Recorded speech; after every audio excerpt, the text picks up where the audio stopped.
Can you all see the screen? Yeah. I'm not standing in the way. Nope, you're good. Good. We're good. Everything transparent. Okay, guys, shalom. Very happy to be here today with you. Very much looking forward to our conversation. Very shortly, I will introduce myself. My name is Avi. I'm an Israeli, as you can understand. Let me say what I'm not. I'm not an advocate. I'm not dealing with hasbara, advocacy. I'm dealing with education. I'm an educator. So what you're going to hear from me is that from that perspective, I'm not an Israeli spokesperson. I'm not a Palestinian spokesperson. And so I think it's very important to emphasize that. I'm a Middle East expert. I'm coming from a background of intelligence, Arab affairs. I'm fluent in Arabic, in Hebrew, in English. I had all kinds of positions.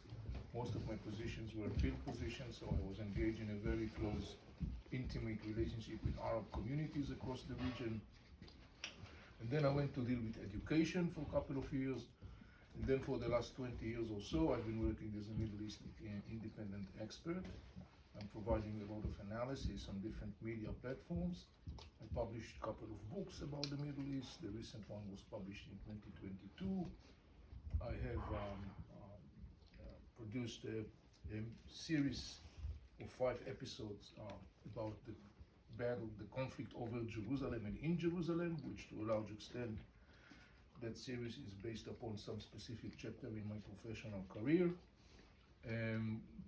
I was founded an NGO in the States that is called Inside the Middle East, 501c3, that provides apolitical, non-partisan education about the Middle East.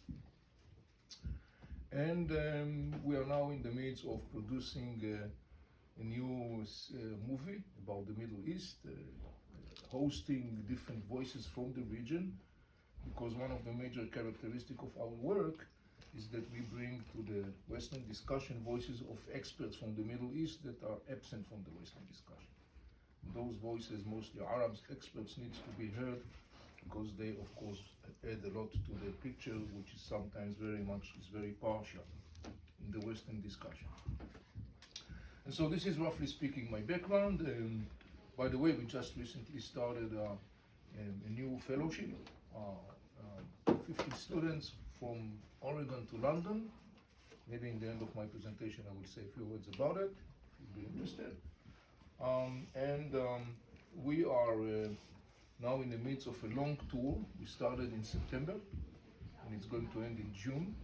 So far I've been in many campuses and JCCs. We've been to more than 25 campuses in North America. And all of the meetings, I was really impressed by the meetings, by the seriousness of the students, and hopefully this meeting will also be productive for you in a very challenging times where there is a need in a lot of knowledge. I'm going to talk about the issue of October 7, that I guess you are probably familiar with, but I'm going to talk about it from a geostrategic perspective. We try to understand together today a couple of things. First, we try to understand what led to October 7, and this is a wide picture, as you could shortly see. Then we try to understand what was the impact of October 7 on the region.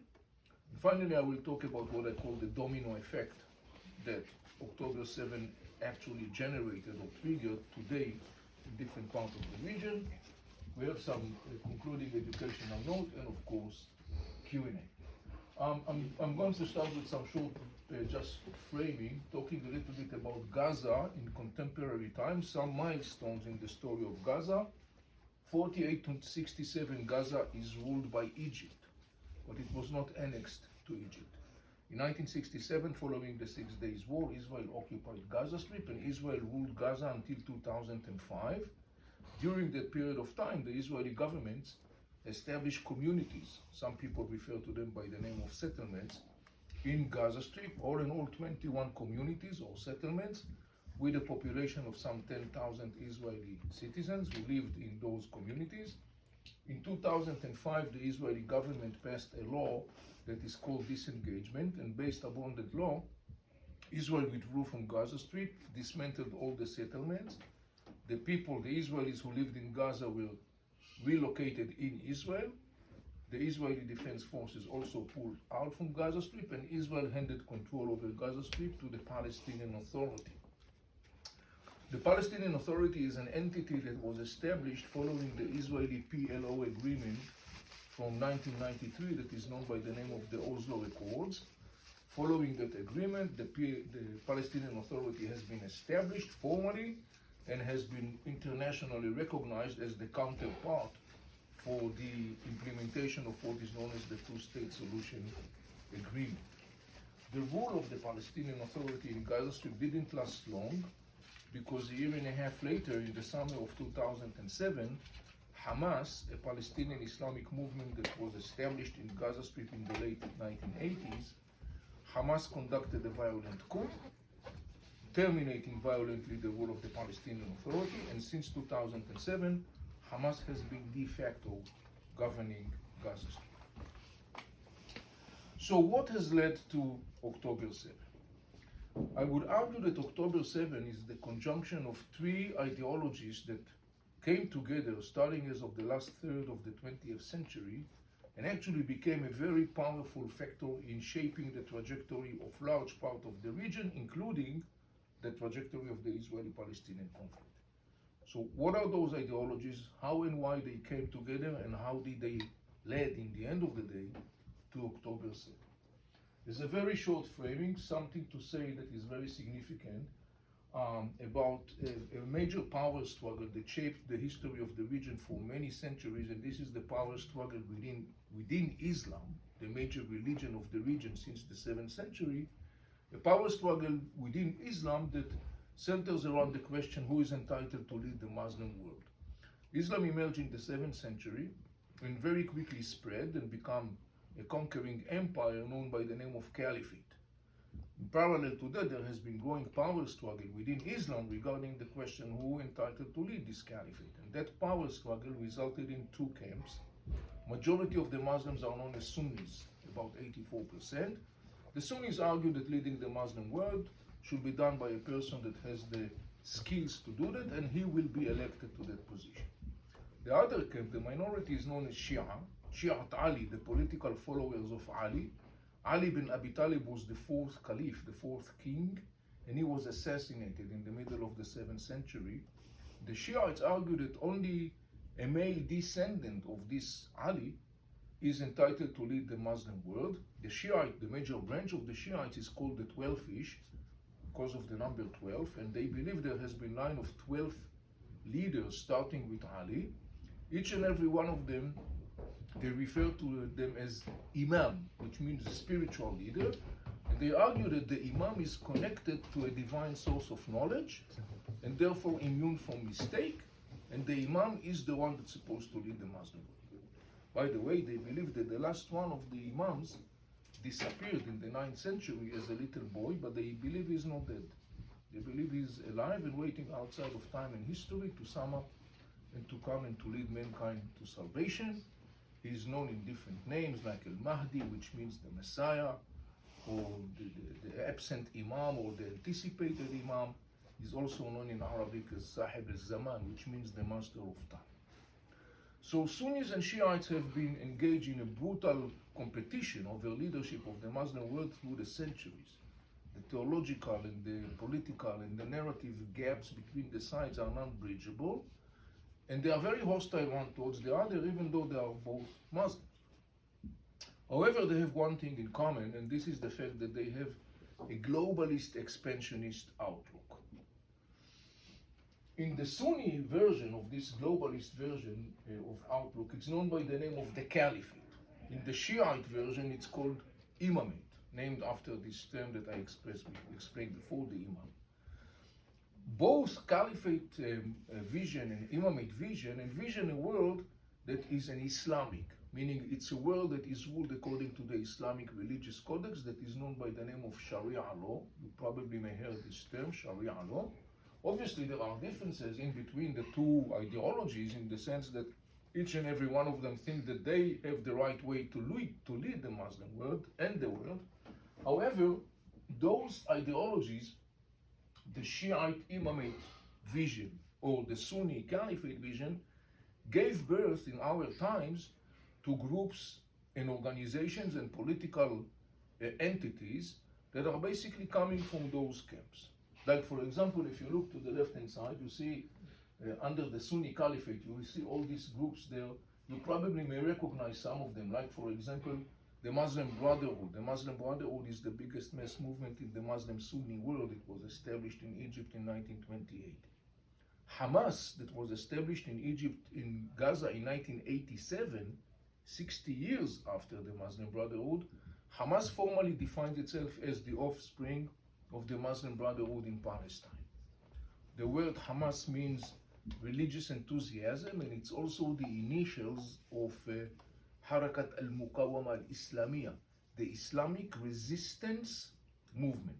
I want you to remember this term because it's very significant. And other groups that you may be familiar from the Sunni Caliphate camp are, for example, Al-Qaeda, Osama bin Laden, 9/11, or ISIS, that is actually the offspring of Al-Qaeda. And there are many more groups that are coming from the camp of the Sunni Caliphate vision. The Shiite camp produces groups that you may be familiar with some of them, like, for example, Hezbollah. You may have heard this name, Hezbollah, 2 words in Arabic, which means the party of God. The most well-known one is the one in Lebanon. We will shortly elaborate on that. Beneath that, you see an interesting group of Shiite Iraqi militias that are called Al-Hashd al-Sha'bi, Popular Mobilization Units, PMU. They are also coming from the hub of this Shiite Imamate vision.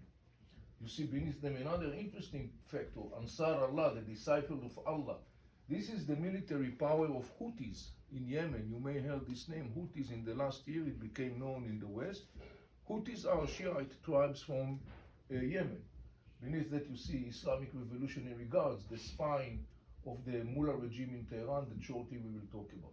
So these are examples of those groups that are coming from either the camp of the Sunni Caliphate or the camp of the Shiite Imamate. But I said there are 3 ideologies. Those are 2. They are ancient. The third one is contemporary, and it's called the resistance. This is an ideology that appeared in the Middle East in the middle of the 20th century, and it centers around non-compromising animosity towards the West and the Western civilization.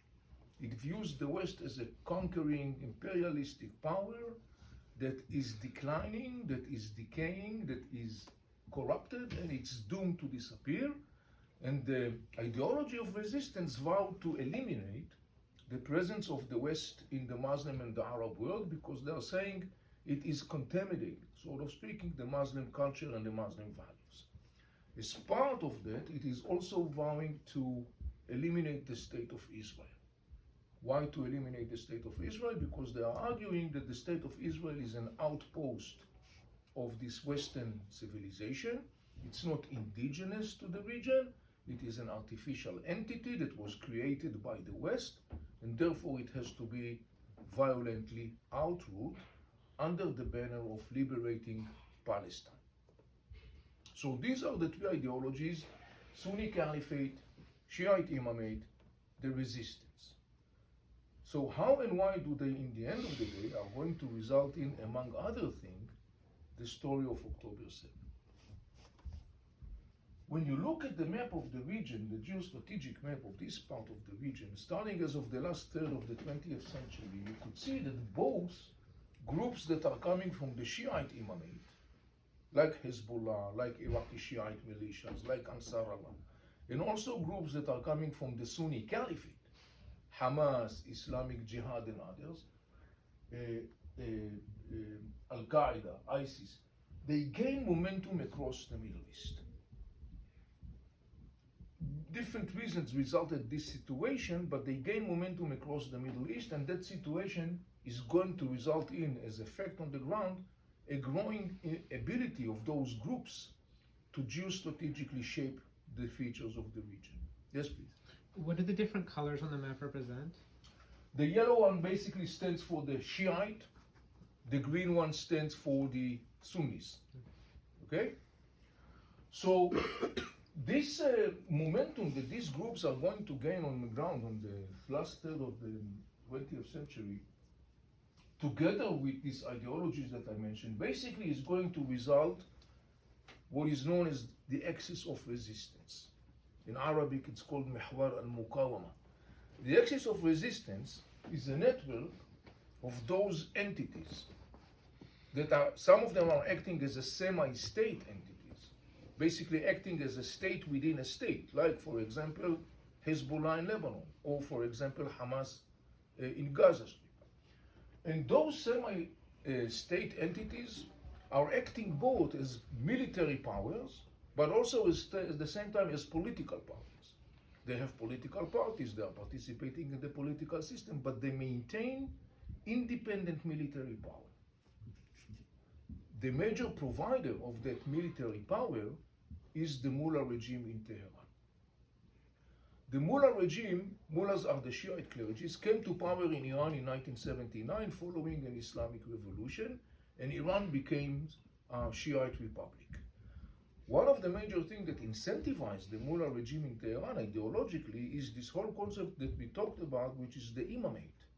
They basically say, we are inspired by this vision of imamate, and they actually translated that vision into a geostrategic expansion working plan. What is the working plan? Establishing this axis, either establishing the proxies, like in the case of Hezbollah in Lebanon, or identifying proxies that could be recruited into this axis, like Hamas and Islamic Jihad, arming those players, supporting those players, and in the end of the day, the purpose of this network, the axis of resistance, is, in the end of the day, to position the mullah regime as the hegemonic superpower in the region. When you look at the axis of the resistance and its components, you will find a couple of interesting things. You will not find Iranians in those militias. They are all based upon Arabs, either Lebanese or Palestinians or Iraqis or Yemenites. They are Arabs. The other interesting thing is that those members basically have different nationalities. Hezbollah is Lebanese. Iraqi Shiite militias are Iraqis. The Houthis in Yemen are Yemenites. Why is it significant? Because when you look at the impact of those players in the last 40 years, you will find out that they have been causing an enormous destruction upon their own homelands, upon their own brothers and sisters. Hezbollah in Lebanon actually occupied Lebanon from within with its Iranian weapon. The Lebanese are saying for a long period of time, we are occupied practically by the Hezbollah. The Hezbollah is part of Lebanon. It is part of the political system. It's part of the government. Yet with its Iranian weapon, it basically was able to dictate its will upon the Lebanese. Iraqi Shiite militias that appeared in the beginning of the 2000s as a counter-reaction to the appearance of ISIS, the Sunnis. The Iraqi Shiite militias, some of those militias are basically serving the mullah's regime. And some of those militias have been proactively engaged in oppressing, brutally oppressing, an inner Iraqi resistance to the growing Iranian influence in Iraq. In Yemen, the Houthis conducted a coup in 2014, ousting the Yemenite government and dragging Yemen into a bloody war. So when you look, for example, at Hamas and Islamic Jihad, particularly after Hamas took over Gaza Strip in 2007, once again, you see that Hamas dragged Gaza Strip to repeating military rounds with Israel. Each round resulted in much more havoc and destruction and death in Gaza Strip. So in other words, what you look at is a very interesting situation where those players are actually acting knowingly and deliberately against the interest of their own homelands and their own brothers and sisters at the service of the mullah's regime vision of the imamate. Of course, the question is, why do they do that? The answer is that for the Shiite members of the axis of resistance, they are basically saying, yes, we are Lebanese, or we are Iraqis, and we are Yemenites, and we are Arabs in our ethnicity, but our loyalty is to the mullah regime in Iran because we are Shiites. For them, the component of being Shiite is the highest and most significant component of identity. But what about Hamas and Islamic Jihad, who are Sunnis? They are not Shiites. Hamas and Islamic Jihad are part of this system, and very significant part, because they all share the concept of the resistance, eliminating the state of Israel under the banner of liberating Palestine. From Hamas and Islamic Jihad perspective, this is a marriage of convenience. In return for the support they gain from Iran, militarily and financially and so on and so on, their job is to fuel the flame of the conflict, as exactly what they have been doing for the last 40 years. You know, it's interesting because following October 7 in Western circles that I guess you may be familiar with, particularly campuses, but not only, there are circles that are romanticizing this issue of resistance. You know, I can show you something that I was a couple of days ago with Louis Clark and JSP that you probably are familiar with. They published this SJP. They published this in the campus before I came to the campus to give an event. They published all these things about myself, which I didn't really know, but that's fine. They told me some things about myself I didn't know. But one of the things that I want to share with you is that they are focusing, one of the major messages centers around this issue of resist. You see, they say, learn to resist. You see that? This issue of the resistance, has become one of the major components in the discussions in the campuses, because it became very prevalent. It became very bon ton, as we say. You know, come to learn to resist. The resistance became something that has been idealized and romanticized. Shortly, we'll understand that the reality is by far not so much romantic. Yes, please. Right above learn to resist on that paper, I noticed more important thing to the people in the U.S. It says make art. It's what? It says make art. Make art. Yeah, learn to resist, arts and crafts, free food. Yes. Yes.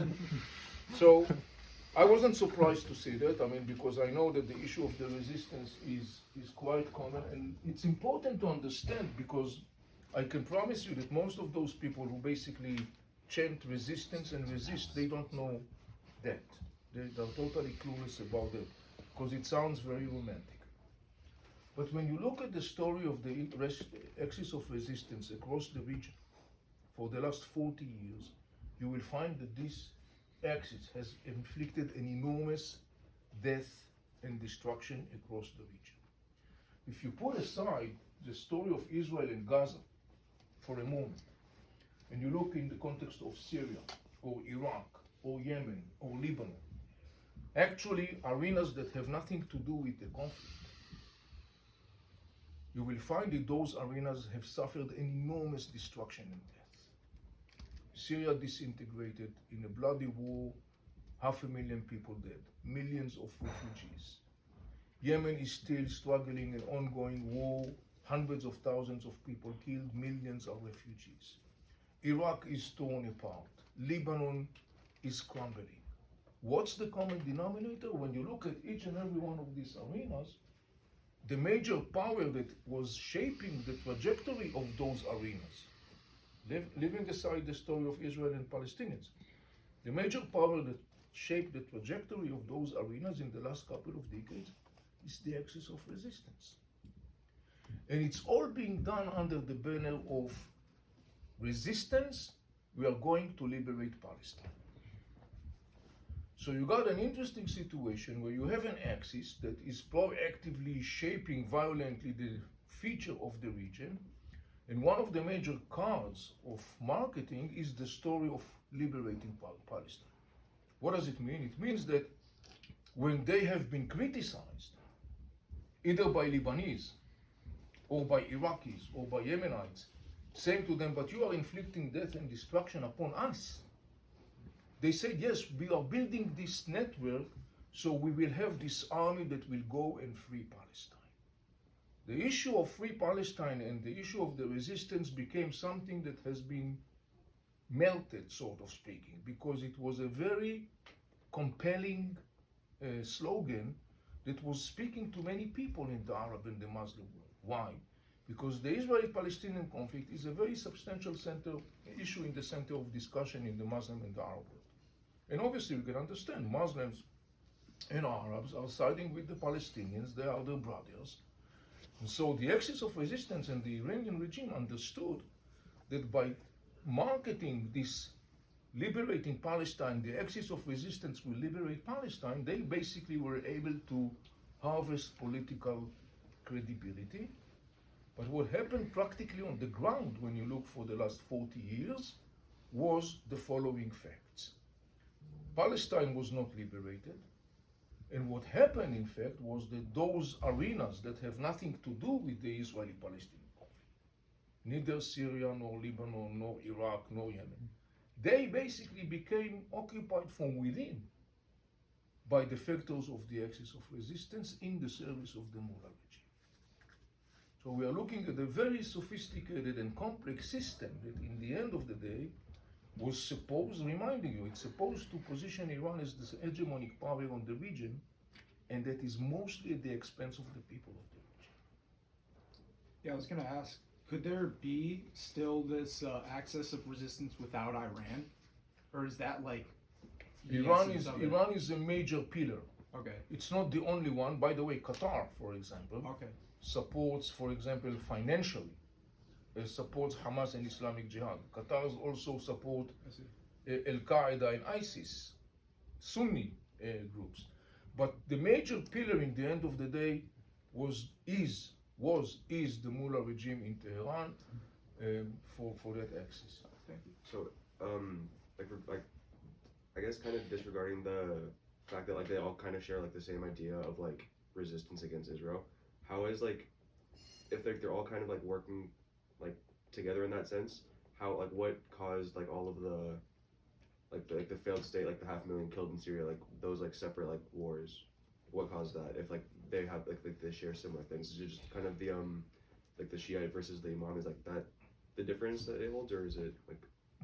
That's one segment, but referring to the question, practically speaking, look for example at Lebanon. Lebanon is a state that has a couple of big groups, Christians, Sunni Muslims and Shiites in Lebanon. Hezbollah was established by the Iranians in Lebanon in 1980. And Lebanon is a place that suffered constantly from political unrest and instability internally. That was playing very well to the hand of the Hezbollah and the Iranians, particularly once the Hezbollah has weapons. And so the Hezbollah is part of the government, is part of the parliament, he's playing the game of the political system, but at the same time he's holding his own independent weapon. And basically with this weapon, he dictated his will upon the Lebanese. The major thing that the Hezbollah constantly marketed to the Lebanese was, we are the resistance. We are going to liberate Palestine. That's the reason we are with it. When the Lebanese turned to the Hezbollah more than once and said to the Hezbollah, look, you have to disarm yourself. It's not a healthy situation where you got a state and you got a state within a state. You have to disarm yourself. Hezbollah's answer was, don't you touch this weapon. This is the holy weapon of the resistance because it's going to liberate Palestine. Hamas is saying the same thing. The Palestinian president says to Hamas, we are not accepting a situation where a Palestinian entity has more than one power that holds the weapon. It's not acceptable. You can't have militias that are holding weapons. Right? Disarm yourself. Hamas said, I will not disarm myself because this is the weapon of the resistance.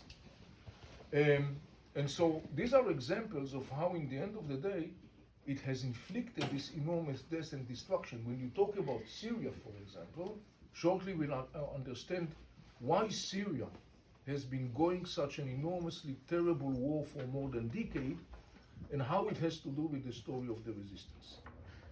We'll see that later on when we understand the bigger picture. More questions about this thing up until now? What about Turkey as a player in the region? We'll get to Turkey. Because there's multiple countries that go there. We'll get to Turkey, promise you. Meanwhile, I just want to make sure that we understand this whole thing of the axis of resistance, liberate Palestine, and the relationship between the two. I think it's important to make sure that we understand. So we're going back to the issue of liberating Palestine and the axis of resistance, and as part of that, there is a blueprint for the elimination of the state of Israel. Remember that we said the axis of resistance constantly says to the region, we are building our military capacity, so we will liberate Palestine. The blueprint for that, meaning the elimination of Israel and liberating Palestine, is in the context of what is known as the Ring of Fire and the unifying of the arenas. In Arabic, Wahdat al-Sahad. This is the term. The concept of unifying of arenas actually says that those semi-state entities and powers, Hamas and Islamic Jihad in Gaza, Hezbollah in Lebanon, Afghan, Pakistani and Iraqi Shiite militias that are backed by Iran, who up until recently were present in Syria, maybe some attempt to build another power base in Jordan. All those semi-state entities that I mentioned, basically once they are ready and locked on the ground surrounding Israel, they will be the force that will come together and will destroy the state of Israel in a coordinated attack from all directions, and Israel will be eliminated. This concept is known by the name of unifying of the arenas, meaning the day where all those factors are joining hands together and attacking Israel from all directions.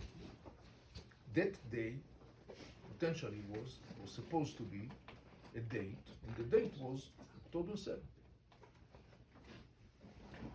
So in other words, when we are looking at the process that led to October 7th, we are looking at something that was brewing for a long period of time.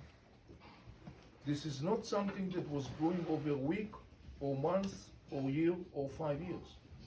We are looking at something that was brewing for decades, and basically the major players that are involved in that are those three major ideologies that I described to you. The Sunni Caliphate vision, the Shiite Imamate vision, the resistance, and the whole structure of the axis of resistance that was built during this period of time. Hamas is launching October 7 attack under the impression that the day of unifying of arena has come. And Hamas' impression was not baseless. Why? Because in the months before October 7, there were meetings of the leaders of the axis of resistance in Beirut, in Damascus, in Baghdad, in Iran in the summer of 23. And what Hamas heard in those meetings from his colleagues to the axis of resistance, they told Hamas in Arabic, they said, "Ihna jahizun," which means we are willing, ready, and able. Hassan Nasrallah, the former leader of Hezbollah that was buried this week, Hassan Nasrallah openly said, "We are ready."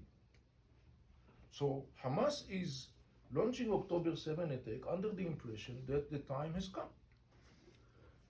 There is another thing that incentivized Hamas to launch the attack, and that is in the context of the inner Palestinian power struggle. You remember that in the beginning I was talking about the Palestinian Authority and how Hamas crushed the rule of the Palestinian Authority in Gaza Strip. These are the two major Palestinian players, and they are coming from totally opposing perspectives. They have an enormous power struggle over the leadership of the Palestinian people. All the attempts of the Muslim and Arab leaders to reconcile between Hamas and the Palestinian Authority, all those attempts failed. So Hamas is launching October 7 attack also incentivized, thinking that now the day of unifying of arenas has come, Israel is going to be eliminated, and I, Hamas, by doing that, I will once and for all decisively win the power struggle against the Palestinian Authority. I will be the leader, the one and only ultimate leader of the Palestinian people. This is the process that led to October 7. These are the players that involved and the currents that led to October 7. The question is, what was October 7 impact on the ground in the region? And now we see something very interesting. So October 7 happened, now there is a war in Gaza Strip, the war in Gaza Strip expands, and the mullah regime in Tehran is concerned. Why is it concerned? Because losing Hamas rule in Gaza Strip is a bad news for the mullah regime. Hamas' major role, reminding you, in the service of this axis of resistance, Hamas and Islamic Jihad major role was and is to fuel the flames of the conflict. And when you look at the trajectory of the Israeli-Palestinian conflict in the last 40 years, you will find out that the major perpetuators of the escalation of the conflict were Hamas and Islamic Jihad, and particularly after 2007 when Hamas took over Gaza Strip. So the mullah regime is concerned with the possibility that it's going to lose such a significant arm, and so the mullah regime tries to save Hamas regime. And the way to do that is by activating its different proxies to put military pressure on the world, on the United States, to pressure Israel to stop the war in Gaza Strip. Yes, please. Is there resistance within these countries like Lebanon, maybe even in Gaza, in Iraq against Iran for causing such disruption in their states? Yes, definitely. Okay. Definitely. But remember one significant thing. Hamas, Islamic Jihad, Hezbollah, Iraqi Shiite militias, they have weapons. And they use their weapons to terrorize and suffocate voices of rejection. Yeah. So it's not even just against Israel, it's against resistors in those states? Yes, I Those mean, Muslim basically, states, as we said, the major impact of that axis in the end of the day was causing this enormous destruction within those Arab states. Yeah, I see. Yes, please. Thank you. You mentioned like a minute ago that Iran doesn't want Hamas to lose power in Gaza because that would be bad for its territorial expansion goals, right? Right. So then why would Iran order Hamas to carry out October 7th knowing that would start a war that Hamas realistically can't win? Iran apparently did not order Hamas to launch the attack. But the Iranian regime basically was quite aware of this whole structure that is being built. Remember that in the end of the day, the military know-how that some of it and the weapons that Hamas used during the October 7 attack is coming from Iran. The instructions, the military know-how, the tactics and the weapons. The issue here is that following October 7, Hamas was pissed with the fact that the others did not join in. Hamas leaders actually rushed to Tehran, they rushed to Lebanon, and they basically begged Hezbollah and Iran to step in because the day of unifying of arenas allegedly has come. Hezbollah and Iran basically refused. Interesting. Their timing was not Hezbollah's timing. The bottom line of this, as I said before, Iran is now concerned following October 7, and so one of the first things that happens immediately on October 8, Hezbollah is starting to attack the Israeli northern communities. People didn't understand why Nasrallah is attacking Israel while there is a war in Gaza, because people don't understand or don't know this whole picture that I'm now portraying to you. But Hezbollah is attacking Israel, northern part of Israel, under the Iranian instruction, and Nasrallah is saying openly, look, I'm going to continue that attack until there will be ceasefire in Gaza Strip. Referring to your question, the Lebanese urged Nasrallah not to drag Lebanon to this war.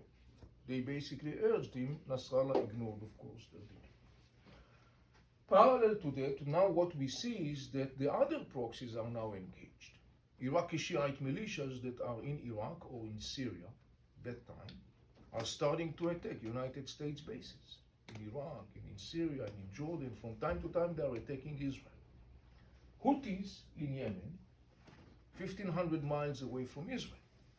Houthis are starting to attack maritime in the Red Sea and the Bab el-Mandab Strait, which is right here. You can see this is one of the most strategic locations on the planet, this narrow bottleneck that connects the Indian Ocean and the Red Sea. Houthis are also starting to attack Israel.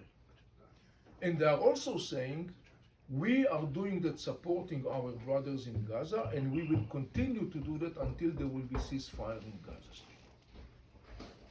finally, not less significant, of course, is the fact that in 2024, for the first time, Iran is directly, kinetically attacking Israel from Iran twice, and Israel retaliates twice. Houthis attacked Israel a couple of times. Israel retaliated 5 times, attacking in Yemen. So what we see in 2024 is something very interesting. While the Iranian tactic aimed to bring to end the war in Gaza Strip, what happened on the ground was totally the opposite. The war did not end, and the war expanded to different arenas, and now other proxies of Iran are engaged, and in 2024 it is going to have an enormously significant impact. In 2024, the widening collision between Israel and the different proxies, Hezbollah, Iraqi Shiite militias, Houthis, and Iran, has a very significant dramatic outcomes. One most significant dramatic outcome is the story of the Hezbollah. The Hezbollah positioned itself in the last couple of decades as a regional superpower, and to a large extent, rightly so. The Hezbollah has been involved in the war in Syria, the war in Yemen, in the West Sahara, involved in the war supporting the Palestinians. The region looked at the Hezbollah as a regional power, and the Hezbollah was accordingly marketing itself as a regional power. Now comes this war with Israel, this collision with Israel, and within a couple of weeks the Hezbollah is defeated. You may remember, of course, the whole famous episode of the beepers. You may remember the beepers.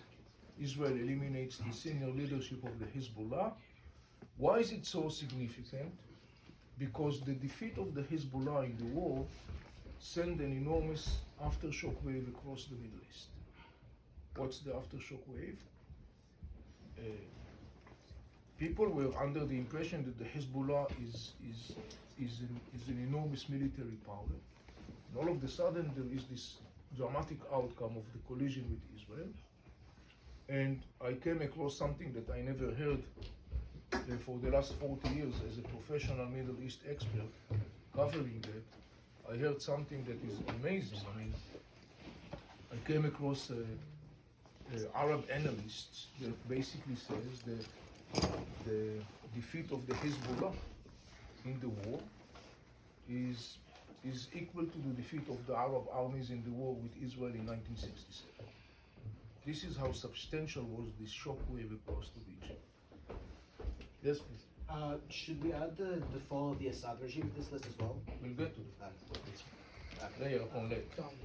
We are currently talking about the impact. Okay. Another significant impact is, of course, in the context of the Israeli-Iranian collision. The Israeli retaliation, the second retaliation, actually was very dramatic because it's basically exposed Iran to further attacks. And the interesting thing about it is that Iran was building itself as a regional power using its proxies, and that provided Iran with a lot of immunity, so to speak. So all in all, when you look at 2024, the bottom line is that major proxies of the Axis are severely beaten. Iran is losing its deterrence image. Israel restore its deterrence posture, and that impact is going to result in domino effect. The question is, of course, what is this domino effect? Now we get to talk about Syria. The domino effect of what's going to happen in Syria, this is the first place where this domino effect is taking place. And this is very significant. Why is it significant? If you look at the map, you see that this title that says the land corridor is cut.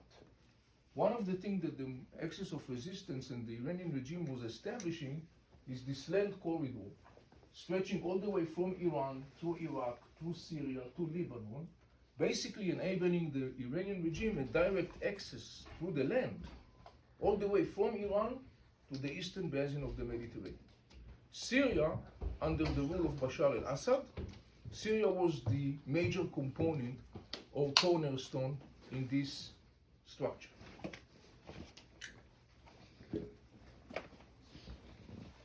In 2011, there has been uprising of the people in Syria. That uprising against Bashar al-Assad rule results in civil war, and that civil war is going to become a regional war. Why? Because immediately the Iranians rushed to save Assad regime. They didn't want Assad to fall down because Syria is the major component in this land corridor. So what the Iranians are doing, they sent to Syria already in 2011 Hezbollah to fight in Syria to save Assad. The Iranian provided Assad with weapons, ammunitions, oil, money.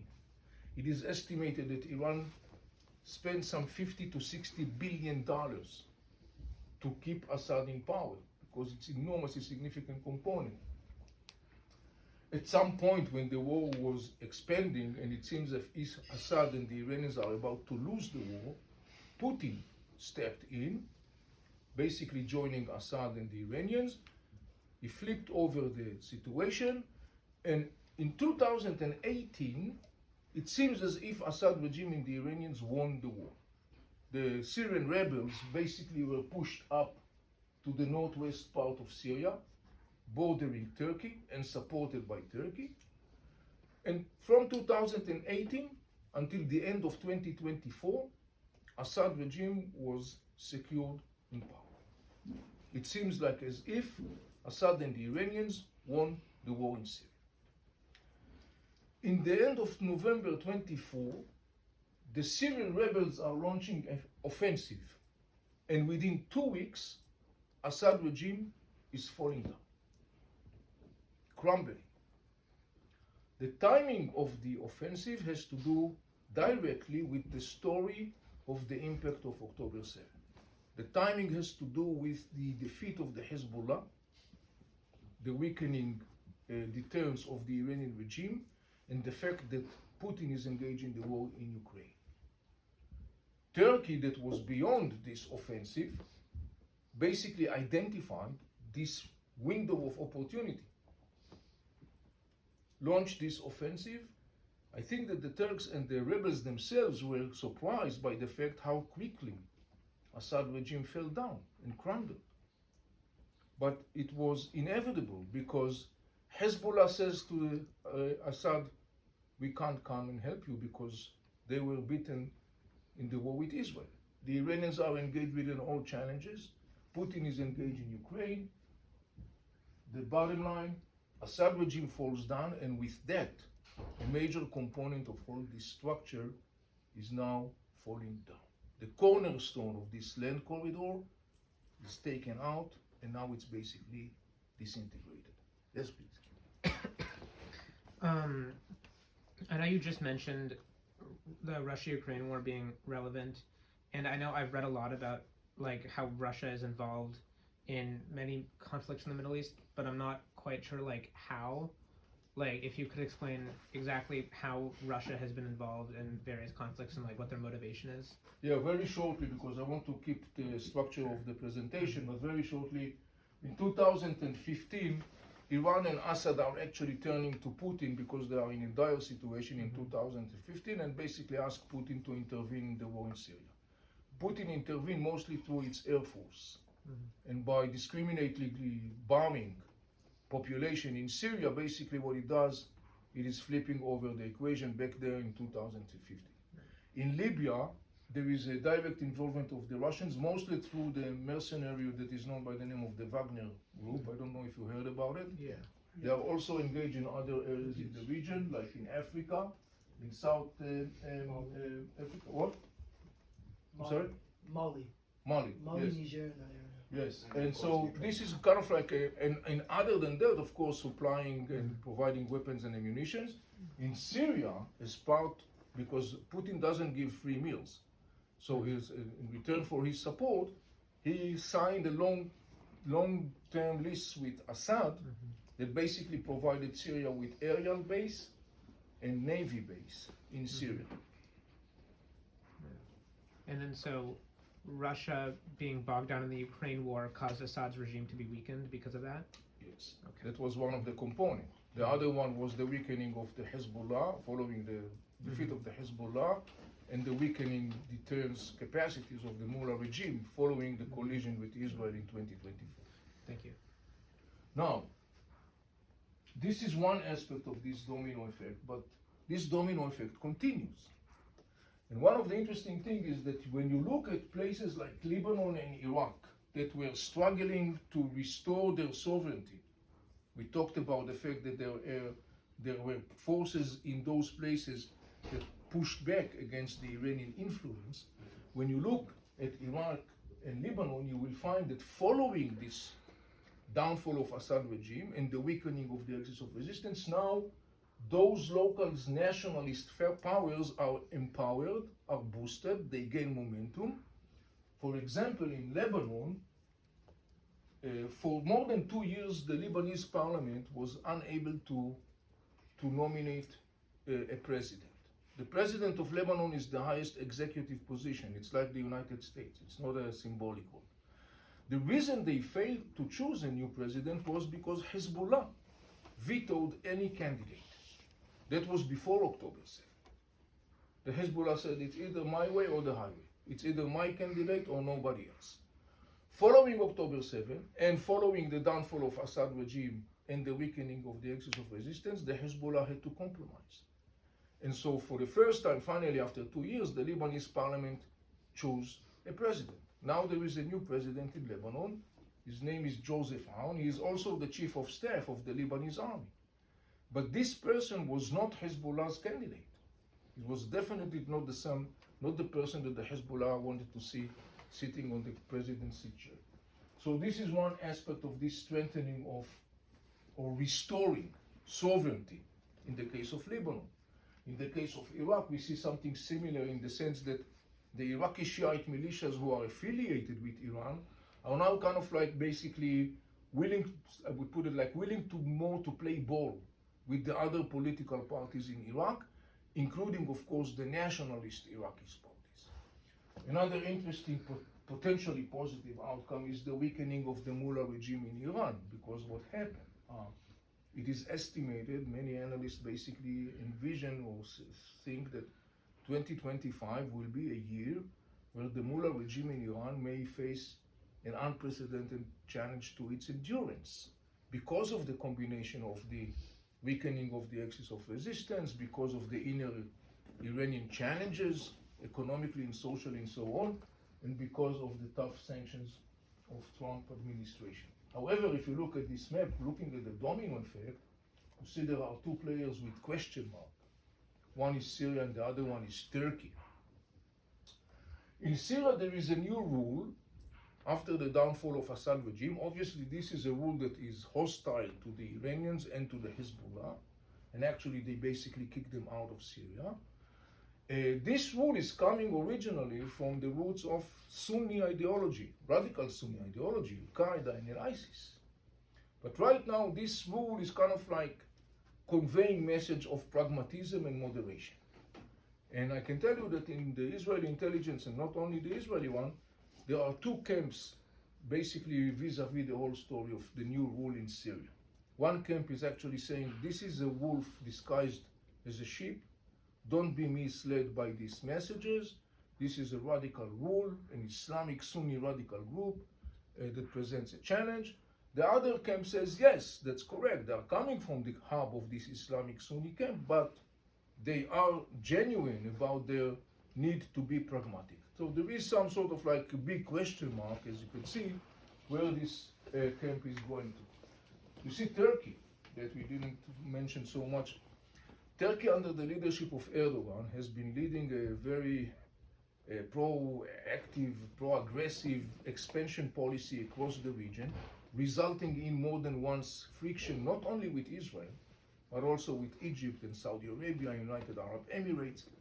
There was a period of time recently before the weakening of the axis of resistance where it seems that as Erdogan is kind of like going back to his size, sort of speaking, and trying to rebuild relationship. Now, following the weakening of the axis of resistance, there are evaluation that Erdogan is going to restart or resume its very proactive, aggressive regional policy, which could result in refueling of tensions between Turkey and regional players, including Israel. In fact, I can tell you that there are some, today already, there are some who basically look down the road and say, we may witness now the emergence of a new kind of an axis, of radical axis, but this time not under the leadership of Iran, but under the leadership of Erdogan. Interesting scenario to follow. Yes, please. Doesn't Erdogan basically want to restore the Ottoman Empire in some sort of sense? Yes, he's kind of like leading what is known as the neo-Ottomanism. And I want to ask you another thing, because you mentioned briefly about this, and this stems towards Syria and Libya, but Erdogan in Egypt didn't have formal ties until really recently when he was welcomed in Cairo for the first time. In what was it, 4 years, if I'm not mistaken. So I ask him, what are your thoughts on that? Because I know they discussed both those countries as Erdogan is in in Tripoli against the Benghazi-backed coalition of the Emirates, Russia, and Egypt. Yes, as you mentioned accurately, again, Erdogan very aggressive regional policy of expansion under this title of neo-Ottomanism, like positioning Turkey as the leader of the Sunni camp in the region. That aspiration resulted in a collision between Turkey and major Arab states, Saudi Arabia, Egypt, that they view themselves as the leader of the Sunni camp. They are Arabs, Turkey are Turks. And so those tensions resulted in a growing friction between Turkey and those states. At some point, not so long ago, Turkey found itself in a very severe economic crisis. Following that, Erdogan went to Saudi Arabia and United Arab Emirates, asking for their financial support. And they basically said, fine, but that comes with a fees, And so then there was a honeymoon. And part of this honeymoon was the story that you mentioned about Erdogan and Egypt. After a long period of time where both sides were cursing each other. This is part of the convoluted Middle East policy. However, we should definitely follow to see the role of Erdogan in the shaping of the region. I want to say a few words just towards concluding, talking about the Palestinian arena, the Israeli and the major Arab states. Look, Hamas is not going to disappear. Hamas is part and parcel of the Palestinian people, is not going to disappear. I think the significant thing is to follow what will be the impact and the domino effect in the context of the Palestinian vis-a-vis this whole inner discussion about resistance. We talked a lot about the resistance today. There are many Palestinians, you should know, of course, and many people in the Arab world who criticize Hamas. That criticism didn't start following October 7. It was there way before October 7, after Hamas took Gaza Strip in 2007. The center of criticism in the Arab world on Hamas was around two things. They said to Hamas, look, you took control over Gaza Strip violently, causing split within the Palestinians. You did that, and ever since then, you dragged Gaza Strip to death and destruction.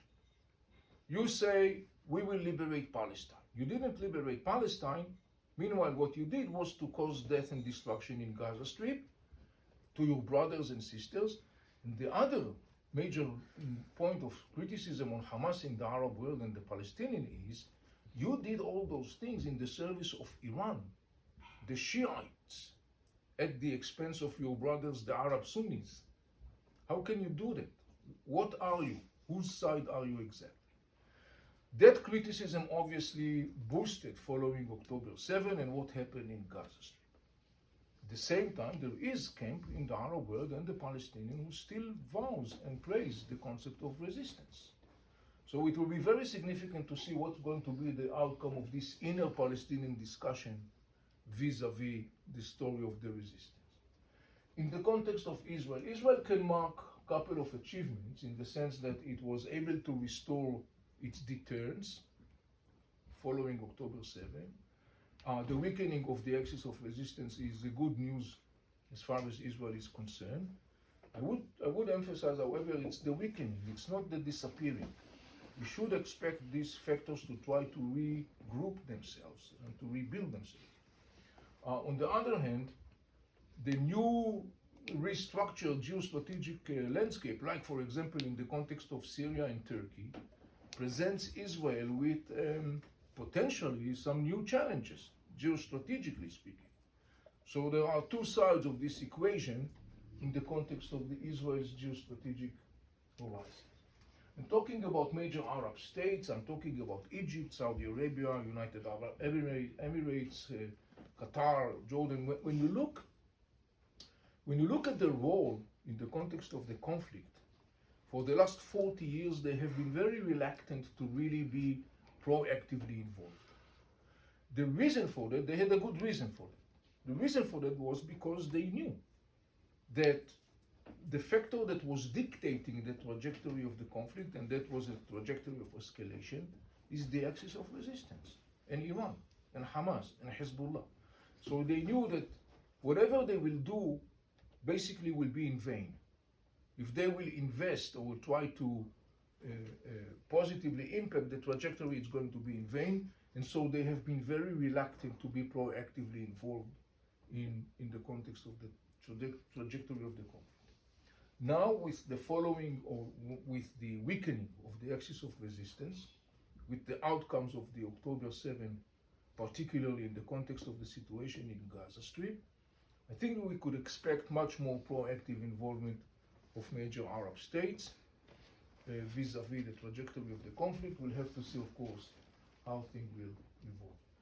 And to conclude my presentation, some note that I want to emphasize. You know, in this presentation we saw that October 7th was something that was brewed for a long period of time, that there has been massive historical and contemporary ideologies and powers that were involved in this leading to this, among other things, leading to the October 7th point. And I want to associate it with the discussion in the West vis-a-vis the conflict in general. There is an interesting phenomenon, because when you look at the trajectory of the conflict for the last 40 years, unfortunately it enormously escalated. Dozens of thousands of Israelis and Palestinians were killed during those 4 decades. However, at the same time, when you look at the discussion in the Western circles about the conflict, you see something very strange. In the academic circle, or in the intellectual, the media circle, the policy-making circles, the focus of the discussion was about two-state solution and peace. But it was totally detached from what was going on the ground. The big question, of course, is what could explain that. I can offer 2 explanations that I think are valid. One, I think, is the fact that when you look at the discussion in the West, you see that the discussion centers around the narratives and the arguments of the sides. In other words, the Palestinian arguments talking about Nakba, genocide, occupation, settlements, apartheid, all those things. The Israeli arguments that basically says the Palestinians rejected everything they were offered. They always turn to terror and violence. Hamas is a radical organization that you cannot compromise with because they vow to eliminate the state of Israel. In other words, the narratives of the sides were the center of the discussion in the West, and the narratives were viewed as if they are the reason for the escalation. But the narratives were not really the reason for the escalation. In the end of the day, what generated that escalation for the last 4 decades was this whole story that I was sharing with you about this axis of resistance and so on. And another thing that I think should be also viewed as a reason for that is that, look, unfortunately, when you look at the discussion in the Western circles, it's very much flat. You know, it's very much about slogans and buzzwords and concepts and theories.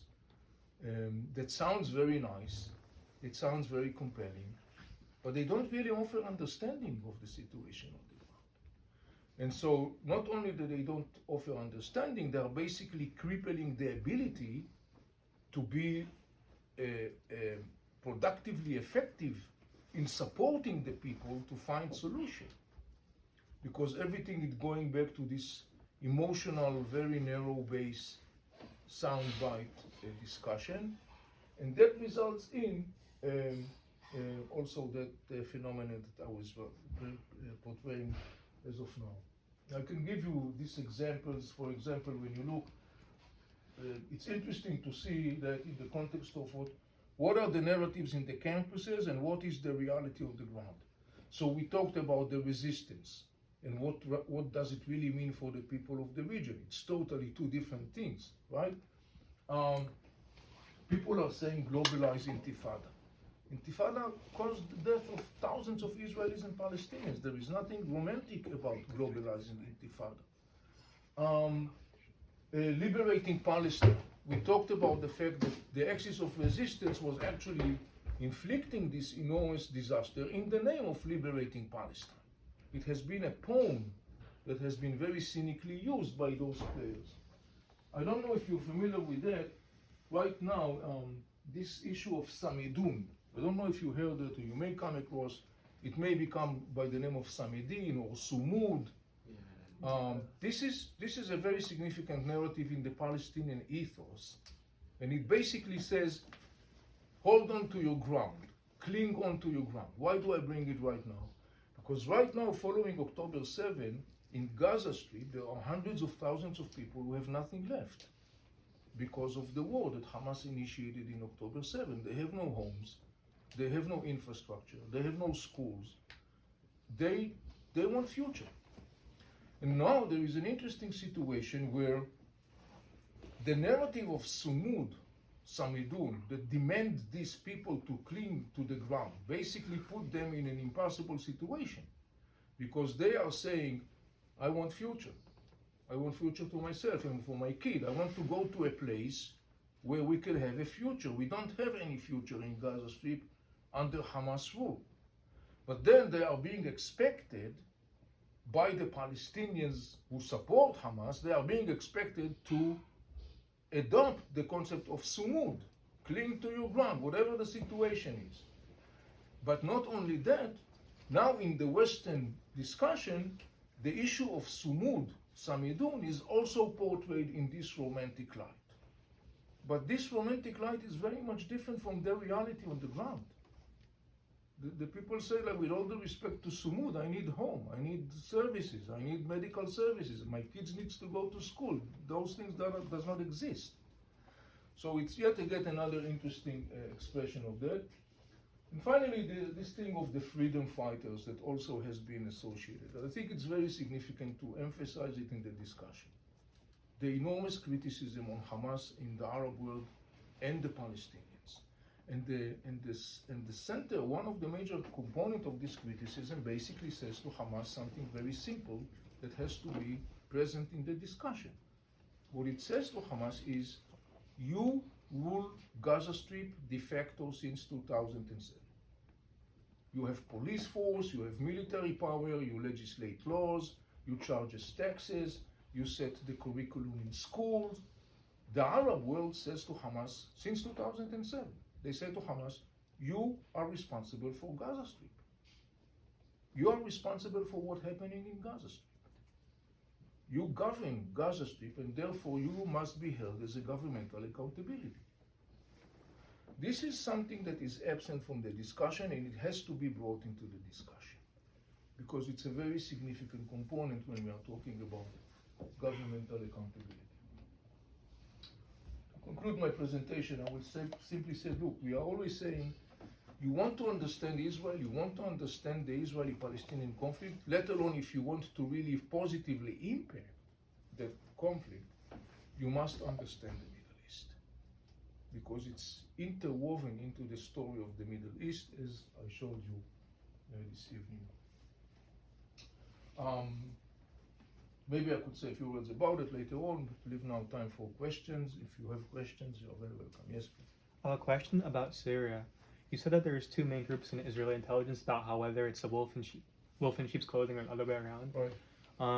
For the recent Israeli actions in Syria, like, they're pretty not very neighborly, we can say that, pretty opportunistic, but it's undoubtedly holds like a good strategic advantage for Israel. However, do you think that it's kind of ensuring that in the future that Syria will become the wolf in sheep's clothing by ways of driving it farther apart?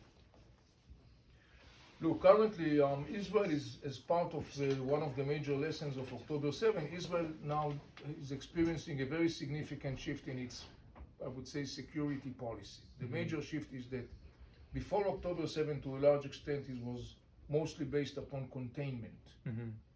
Now it seems like the new Israeli security policy is much more about proactively intercepting, and eliminating a threat the moment you identify that threat that is appearing on the ground. So right now, what Israel is doing, you mentioned it in Syria, Israel is continuing to attack in Syria, some deposit of weapons and others. Only just a couple of days ago, the Israeli Prime Minister says that Israel demanded the south part of Syria that is close to the Israeli Golan Heights will be disarmed. And parallel to that, Israel is proactively attacking also there in order to make a point, sort of speaking. And so, yes, I mean, it could result in at some point pushback by the new Syrian regime. Whether it's a wolf or not a wolf, it may result in a pushback. Again, it's part of the restructure of the regional landscape. And this is something that is also going back to the question mark that I attached when I was talking about Syria. Do you think it also relates to, sorry for taking another question, but like before October 7th, for example, I think Turkey was planning to do an energy deal with Israel, and then it canceled it when October 7th happened. By ways of the tension right now between Israel and Syria, and how Turkey had this kind of like was warming up to Israel beforehand, do you think that, I think it's a good idea for Turkey and Israel to, for example, to form like a stronger alliance together. It's just for no other reason than to combat Iran's influence, right?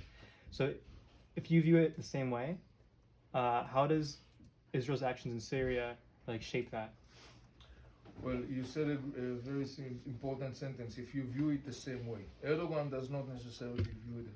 When you talk about Turkey, you're mostly talking about Erdogan, because this is kind of like really one man sort of like, and he was able actually to take Turkey in this direction. That goes back again to what I said before, why there is a concern that down the road, Turkey will be a factor that will lead the new axis that is going to present challenge to Israel. And it's very possible that Syria will be one of the major components of this new axis led by Turkey, because Erdogan already started to signal. Very quickly after the downfall of Assad regime and the new regime in Syria, Erdogan basically started to talk about the Israeli occupation of the Golan Heights. He did something very similar when in the context of Gaza Strip.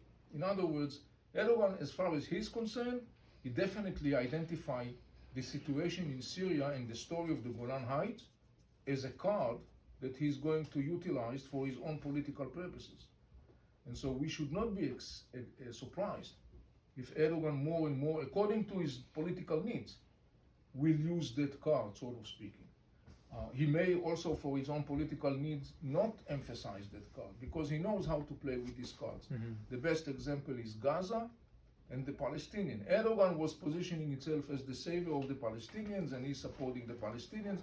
When he had the crisis, the economic crisis, and he went to Saudi Arabia and United Arab Emirates and asking for their money, one of the things they told him, they said, look, you need to make the Muslim Brotherhood very low. Make sure that they're going to be very low. The next day, kick them out from Turkey. That's Erdogan. That's the way he plays. It's a real politic. So that's the reason we are referring to that as a big question mark. Thank you. Yes, please. So, do you think within the next 2-3 years, the Islamic regime will still survive? Do you think there's a chance of it falling?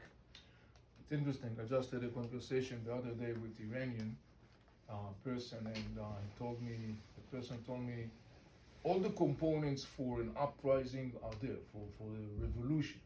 But he was quite skeptical about the successful odds of something like that, mostly because different reasons, but one of the reasons, of course, is the oppressive mechanism of this regime.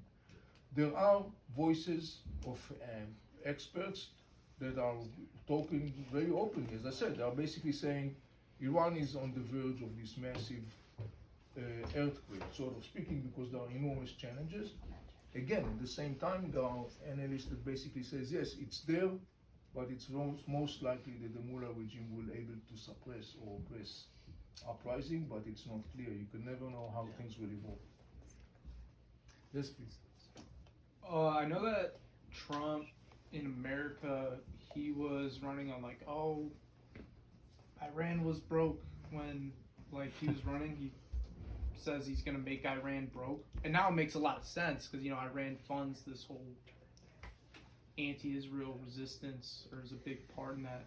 Do you know exactly like what he's doing to, weaken Iran? Yes, just a couple of days ago, there has been executive order.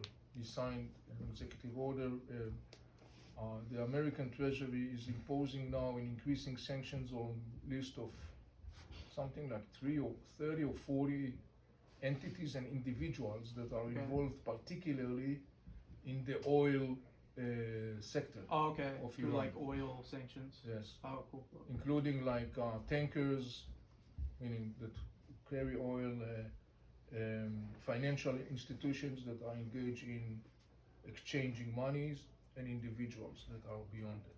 Got it. Thank you. Yes, please. Okay. So, I guess there's always from the beginning been that suspicion of the links between Iran and its various proxies and proxy groups and the U.S. college campuses, and as time goes on, there's been purported evidence to it. If I'm not mistaken, even one of the hostages who was freed mentioned that he noticed direct coordination between members of Hamas and somewhere on a U.S. college campus. I'm just curious, what is the current verdict or understanding of that, and where do you think that's going? Look, to the best of my knowledge, this is not my cup of tea, sort of speaking, Okay. but to the best of my knowledge, there is very clear connection between those components that you mentioned, including, of course, the involvement of Qatari money.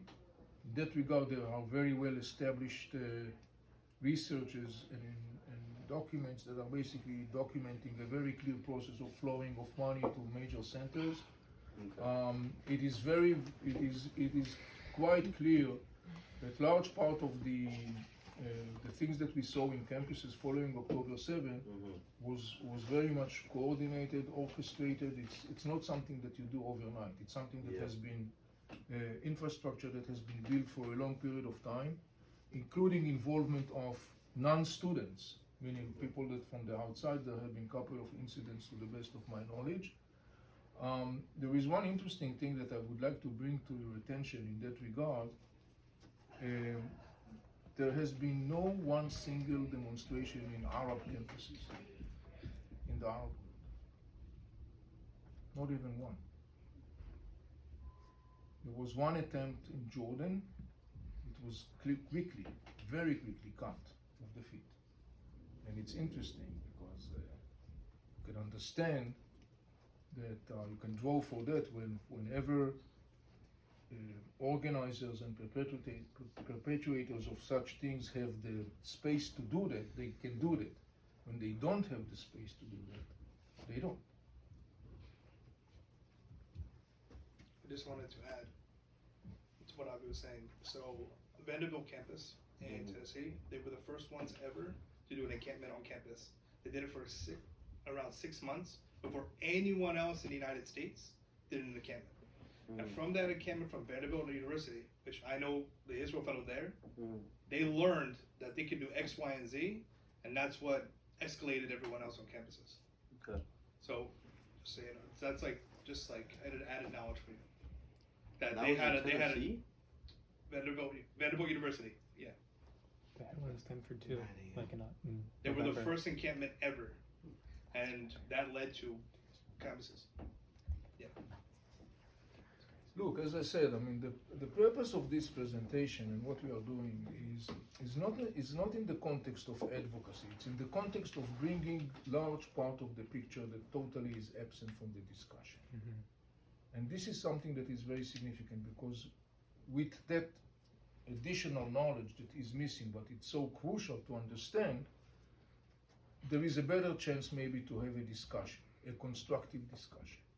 It's not about making people going away with that flag or another flag. It's just basically enabling people to sit and to have a different kind of discussion that is not polarized and is not hostile.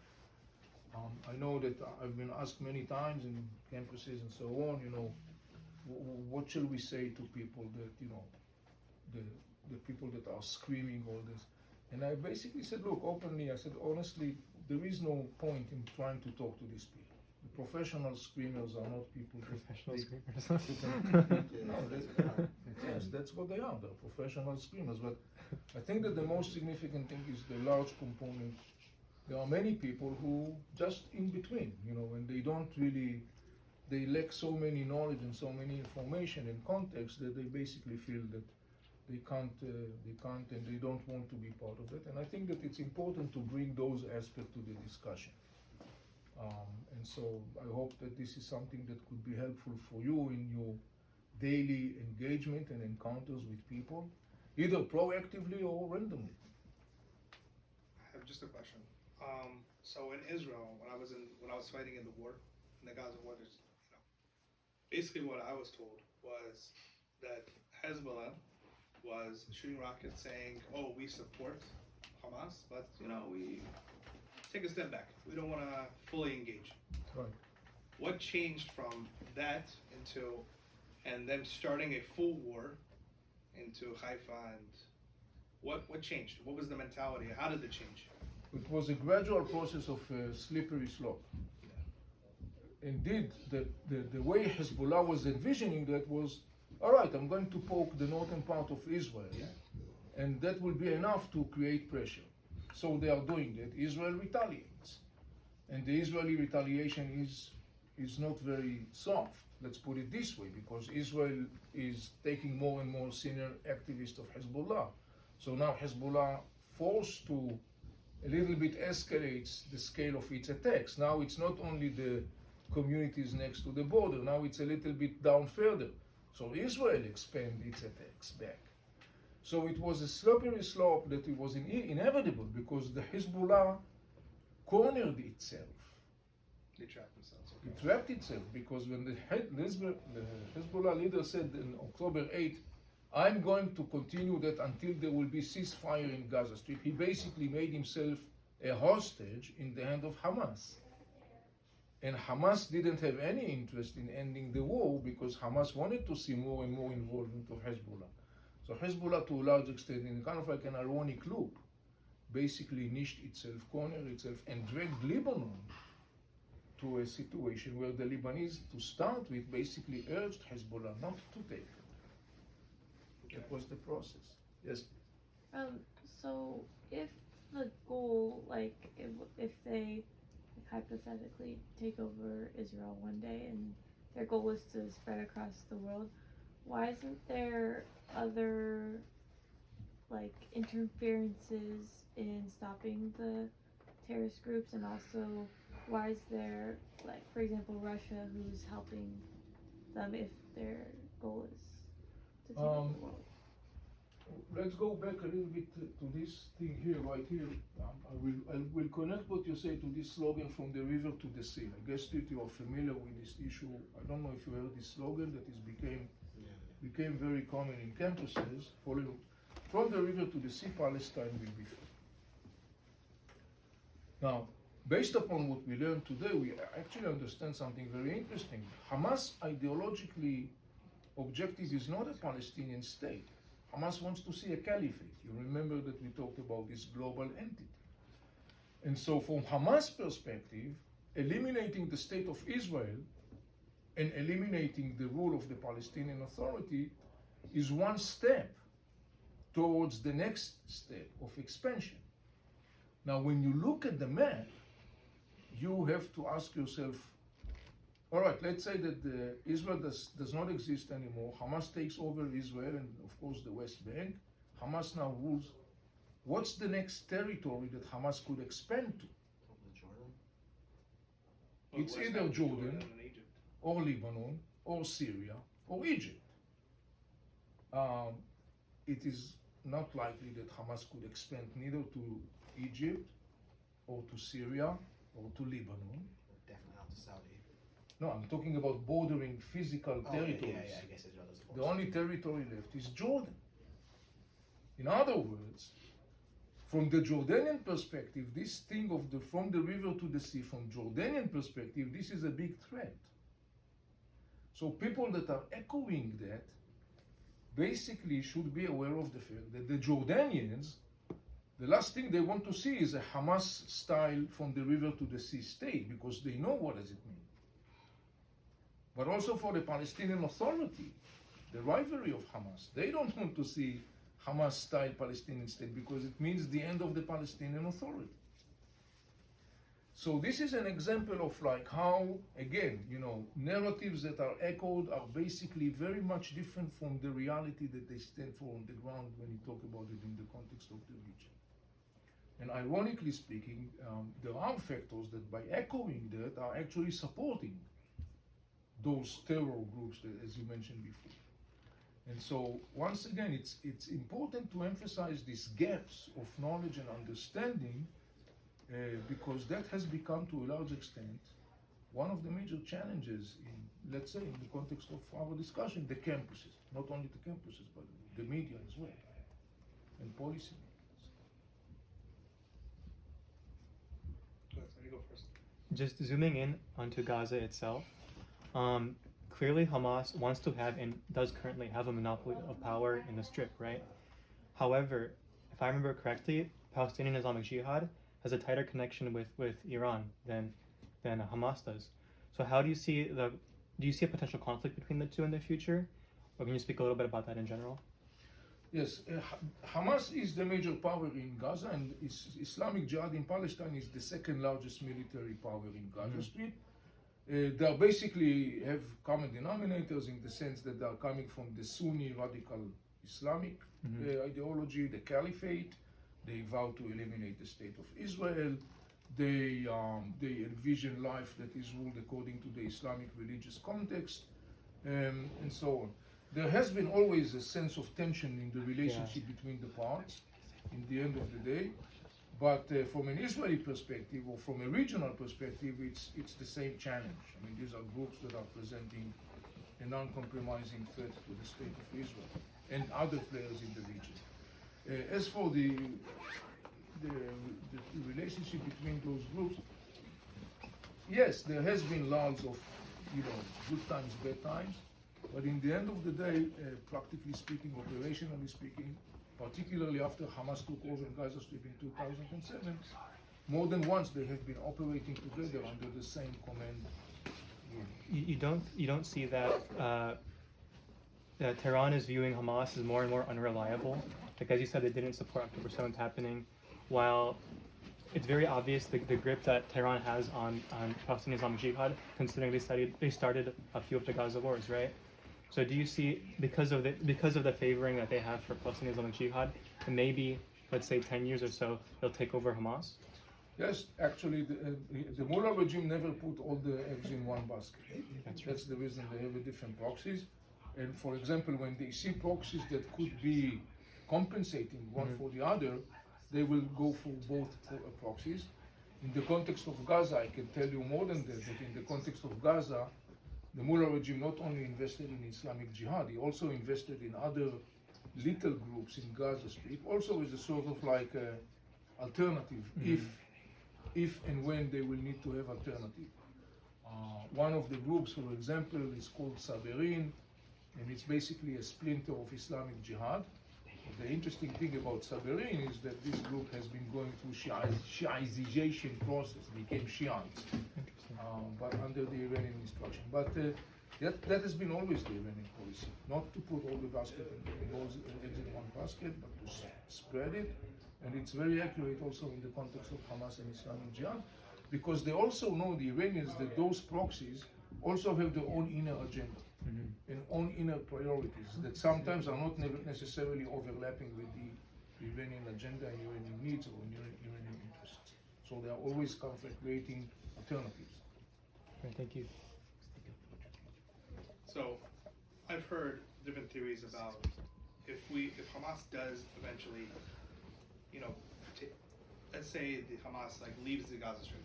Let's say we take over the Gaza Strip, we eliminate Hamas, and I've heard theories that the PLO would take over instead of Hamas. Do you think that's a viable way to have a governing body in the Gaza Strip if the PLO also takes over instead of it being just the West Bank, also Gaza? Or where do you see it moving forward from now, the war? Where do you see the future? Who do you think should take over as a governing body in the Gaza Strip, especially since now we have a sort of, not yet rebuilding, but there will be a rebuilding, especially since you have Trump saying he's going to buy the Gaza Strip. Do you think it's a viable way to take over the Gaza Strip, you know, as the Americans coming in, or do you see the PLO coming in, or who do you see, you know, what's the future? In that regard, I will address to what you mentioned about Trump's statement regarding Gaza. Yeah. The interesting thing about that statement, regardless the question to what extent it's really viable or not viable, but the interesting thing about his statement is that it's kind of like stir the pot. What it does, it resulted in some new dynamic, particularly in the context of the position of the Arab states. Up until now, up until at least current situation, what we saw was the same old, meaning you got a Israeli-Hamas collision, Arab states, particularly Egypt, are brokering a deal until the next time. All those, during period of time, the major Arab players like Saudi Arabia, Egypt is hunting down Muslim Brotherhood. It's a terror organization in Egypt. Saudi Arabia the same. United Arab Emirates the same. They would like to see Hamas evaporate, but it's not going to happen. They know it's not going to happen. Now you got an elephant in the room that is called Hamas, that him saying, I'm part of the resistance, my weapon is the weapon of the resistance, I'm not going to disarm myself. I can tell you right now that in the Arab world there is a lot of hustle-bustle because now President Trump comes with this thing. And by the way, today I saw another interesting statement by his Conway, Whitclough. He said President Trump said Gaza Strip has been destroyed and rebuilt a couple of times. Yeah. It doesn't work. There must be something else, which is interesting. Why is it interesting? Because it's kind of like boosting what it says before, and it's coming in a conjunction with this. There is supposed to be within next couple of days an emergency meeting of the Arab League to discuss with the issue of Gaza. And it's very clear that in the Arab world right now there is an attempt to come with some sort of like something that will be more like a work plan and not only just rhetoric. Rhetoric is not the problem. They are excelling in rhetoric, but the issue is to come with a working plan. And the question, of course, for example, is are they going to make condition to Hamas and say, we are not going to rebuild Gaza Strip unless you are going to disarm yourself? And it's interesting because when you listen, a couple of days ago, there was a mini summit of Saudi Arabia, Egypt, Qatar, United Arab Emirates, and other Gulf monarchies. And they were supposed to discuss that working plan. Apparently, they have difficulties even to discuss about what to bring to the table and how to phrase them. So basically, they kind of like, it's interesting, Arab analysts call this discussion, this summit, they call it the schmoozing discussion. The schmoozing summit, like, you know, dagdash in Arabic, like small talk. And they basically says that is just, you know, just consulting. But the elephant in the room is there. And the Saudis and the Emiratis are clearly sending same messages. They are saying, look, we are not going to pour $50-60 billion to rebuild Gaza just for the next couple of years. There will be a new war. Next war, yeah. Particularly when now Syria is expecting them to step in and to rehabilitate Syria. So it will be very interesting to see whether we are witnessing a new game in town, sort of speaking, and not something that is the same old game, which is, of course, very significant. Relating to your question, the Palestinian Authority ruled Gaza Strip. Yeah, I know. until they were kicked out by Hamas. The structure of Gaza is very complicated in many ways. I really don't see anything viable other than really proactive involvement of major Arab players, you know, hands on the mud, sort of speaking, because otherwise I don't think that we'll see a breakthrough of this cycle. Okay. So who do you think would be the next governing body of the Gaza Strip? You think the Americans? Look, the Egyptians are talking about technocrat of government of technocrats. This is the Egyptian plan. Again, I mean, if you're going to have a government of technocrats with militias running around with weapons, Yeah, it's fun. that's not a solution. That's like, you know, cosmetics. Cosmetics. Yeah, Temporary No, fix. you're right. Yeah. that's cosmetics. Maybe. All right, folks. Before we end up, just I promised just a few words about. First, we would love to have your feedback. If you're good to give feedback, we would appreciate it. As I said before, we just launched our new fellowship. The fellowship is called Voices from the Middle East About the Middle East. It's 12 sessions through Zoom. We have students from Oregon to London, from different campuses. We have Jews and non-Jews. The common denominator is that these are students that are really interested in understanding better the Middle East. These are students that view themselves as upcoming leaders in areas of policy making, media, and so on. And they really want to be able to be much more equipped with information and context and knowledge, apolitical and professional. And they also basically kind of like want to do it in the context of the inner discussion in the campuses. And so we really have a great group of 15 students. As I said, it's all through Zoom, 12 sessions. In each session, I'm hosting an expert from the Middle East. Most of the experts that I host are Arabs. We also have Persian, we also have Turks talking about their field of expertise. And we are covering different aspects of the region. The students are expected to do projects, but we don't tell them what the project is. In other words, they need to tell us what is the thing that they are interested in doing as part of their project. Like, for example, we got students that say, I want to practice public speaking, for example. I want to write articles. I want to do social media. I want to do art work that express. Basically, we leave the students the choice what kind of project they would like to do that will serve the goal, the objective. And so we are now in the midst of the fellowship program, and the next one is probably going to be open in the fall of 25. So we are taking the undergraduate and graduate. So you are very welcome if you are interested to be in touch with us, Maya, the CEO, to learn more details and so on. Can you go back a slide so I can take a picture of the barcode? Sure. Like one slide back. What do you want?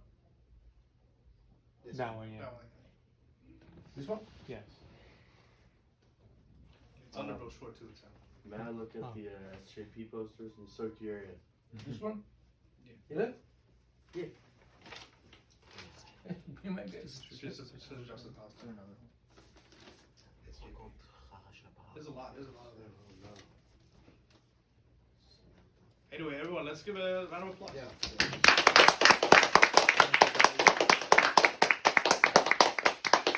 Thank you for attending and for your patience, and I appreciate it. Thank you.